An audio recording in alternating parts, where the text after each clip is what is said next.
welcome to a tutorial. Today we're just going to be having a look at how you fix the colour of your line so that instead of it being white or black like the default palette is, it changes to the colour you want. So this is where some people get mixed up in Photoshop.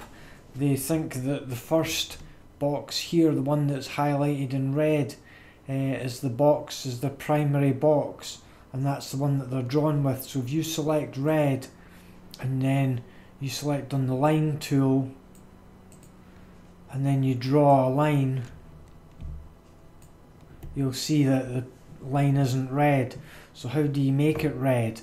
So basically you click on the line again and you highlight it with the line with the colour red, but this time you swap. Pressing that swap button will swap the two different palette changes around.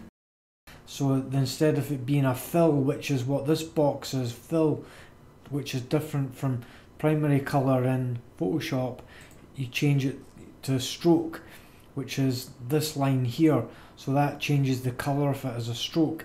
If you had an object, for example, a rectangle, there you go, it's going to have the stroke as the red colour, and then if you wanted to have it as the fill colour red, then you would swap it there. And then if you wanted to change the stroke, you would double click there to select the red and then change it like that. So that's the guide to using the stroke and the fill tool. Hope you found that useful. Thanks very much for watching. Have a great day and stay tuned for more videos. Bye bye.